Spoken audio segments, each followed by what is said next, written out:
If you've watched enough of my videos, you know that tri-tip is my favorite cut of beef to cook.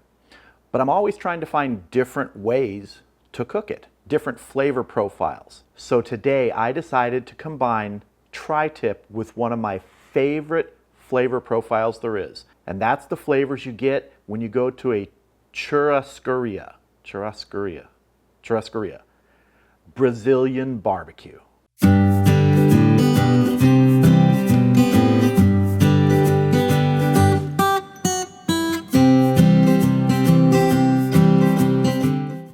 So if you've never had Brazilian style barbecue, or at Churrascaria, I believe it's pronounced. If anyone out there is Brazilian, I know you're just laughing at me right now.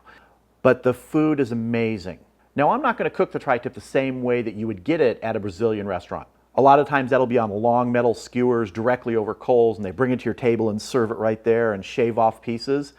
Seriously, if you've never been to a Brazilian barbecue restaurant, a Churrascaria, go. It's awesome. What I'm going to be doing today is using the marinade that's used on a lot of that beef. And it's going to be going on the tri-tip before we take it out to the Weber Kettle, smoke it indirect, and then sear it. So let's get started on this marinade. All right, keep up with me here. We've got 4 tablespoons of minced garlic, a teaspoon of salt, a tablespoon of pepper, a half teaspoon of cumin, 2 teaspoons of oregano, a 1/4 cup of lemon juice, 1/4 cup of lime juice, and a cup of olive oil. We just mix this together. Make sure everything's incorporated. All right, so our marinade's ready. It's time to get it on the tri-tip. So what I have here is about a 3-pound tri-tip that I've trimmed up pretty well. I wanted to get a lot of the fat off because I want meat exposed to accept this marinade. Now there's salt in the marinade, but I'm gonna hit the top of this with just a little bit of extra salt. Now we just pour the marinade over it. Now this is going to go in the refrigerator for about 6 hours. You can do it overnight if you want, but 6 hours will work. I've done a similar marinade to this on another cut of beef, and it does get a good amount of flavor in that time. But if you have overnight to do it, go ahead and do it. Now also to the top of this, I'm going to add about a half an onion that's been sort of sliced up into thin slices. And I am just going to work the onions and the marinade, and I'm going to turn the tri-tip over in this. Just sort of get some of this marinade in these onions and massage it on. And I'm going to turn it back over. I'm going to put some of these onions on top. Now there are many different variations on this marinade. I took ones that I like, pieces of them, and ones that I've used before to create this specific marinade. If you have one you like, change it up. All right, the tri-tip is bathing in its marinade. We're going to cover this, put it in the refrigerator for 6 hours. I want you to look at this face. This is the face of a man who doesn't know that he just screwed up. What did he do? Stick around. You'll find out. And I'll see you then when we go out to the Weber Kettle to cook this thing indirect and then sear it. Might be a little hard to see in this light, but I have the slow and sear set up. It's going. It's time to put this Brazilian style tri-tip on and get it cooking. I want to get my temperature probe in here. Okay, let's see our internal temperature of the tri-tip showing 53. That's just about right. It's been sitting out of the refrigerator for about half an hour, coming up to a little bit of a higher temp. I'm going to go ahead and put a little hunk of post oak in here. That's what I'm going to use for my smoke today. I'll let that wood catch before we get our lid on. And she's catching. All right, we're going to get our lid back on, bring this up to temp, and start smoking this Brazilian style tri-tip. So I'll be adjusting the vents to keep a kettle temp somewhere around 250. If it's between 225 and 275, I'm happy. I'm going to be cooking this tri-tip in my preferred way. I'm going to be taking it to 110 degrees internal, then I'll be searing it quickly, and then returning it indirect until it reaches 130. At that point, pull it, take it inside, wrap it for maybe 20 or 30 minutes, and then have a taste. Once I dial in the vents on the kettle with the slow and sear, hopefully I won't have to do anything else until it's time to come out here and sear it. Now the amount of charcoal I have in there would last at least 5 hours on the slow and sear, probably longer. And this is only going to take, an hour to hour and a half. Well, I'm doing a second tri-tip later. That one's not going to be on video. That's for a test. So I'll bring you back a little bit later. All right, we are at 110 internal. It's time to sear this Brazilian style tri-tip. Okay, I need to temporarily take the temperature probe out. Let's sear this. Once again, sorry for the light. It's just the way it is under my patio. We just want to get some good color on this. This tri-tip has an interesting grain. A lot of times it runs this way, but this one has a pretty consistent grain running diagonally. Have to remember that when I cut against the grain, it's going to have to be like this from the top of the tip. Let's turn this over. Some color on this side. It smells really good. I don't know if you can see down at the end here, you see the separation. This is a cut that happened when they were cutting this up, butchering. So you have this extra little flap there. That's fine.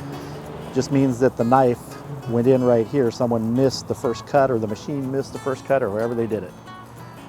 And let's turn one more time. Again, we're just getting a little bit of color. All right, we're gonna move this back indirect. We're gonna get our temperature probe back in, try and get it in close to the same spot. All right, I think we're good. Let's get the lid back on and finish cooking this. Okay, we're at 131 internal. It was 130 when I just turned on the camera, jumped up. Time to get this tri-tip off. Looking really good. All right, let's get our temperature probe out. I'm gonna leave it here because I'm gonna reuse it on that next tri-tip. Let's get this inside. There is our Brazilian style tri-tip. Smells wonderful. It is just oozing juice. I am very much looking forward to cutting into this. So let's get to that. So this grain is mostly running this way. There's a little bit of a twist running here, but I am going to go ahead first and just cut straight down the middle. That'll be partially across the grain right here.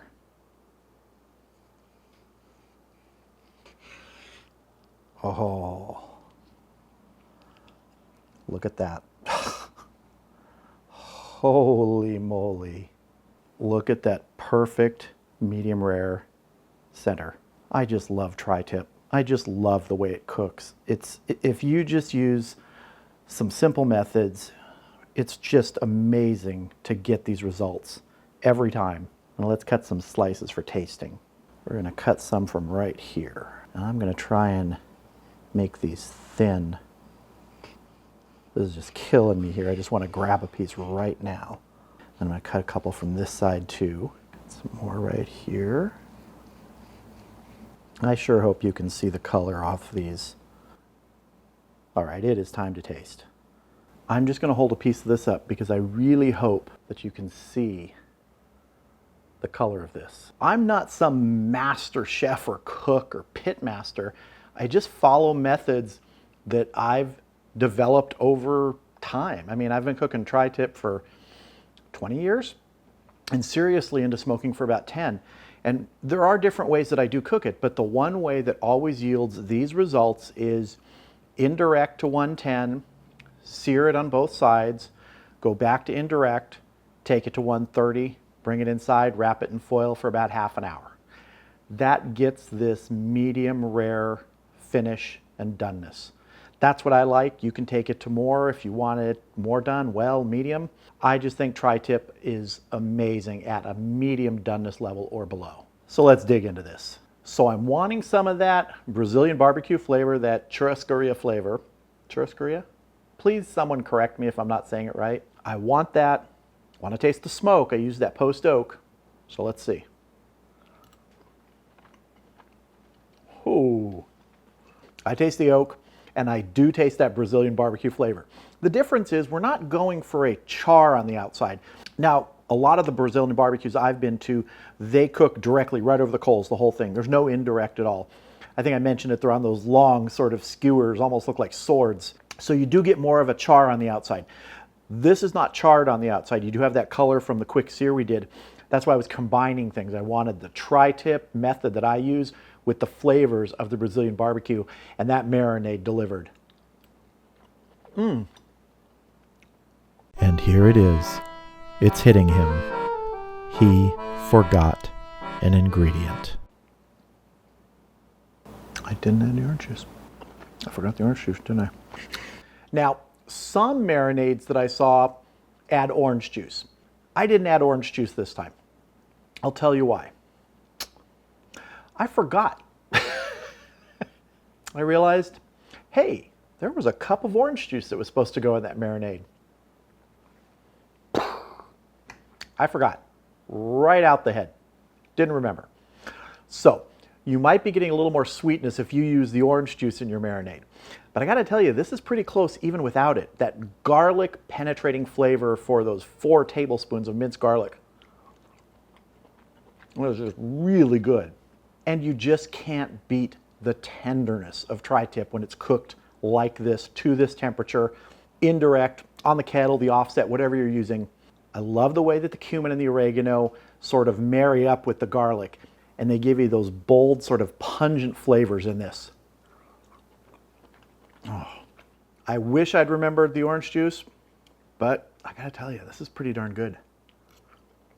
Oh, seriously, again, look at the color. Look at that color. I mean, it's just dripping right here from here. There's so much juice. If I was gonna do this again, I think I would do a different cut of meat so I could do something that would char directly over the coals for a longer amount of time. But in all honesty, you know that tri-tip is my favorite cut of meat to do.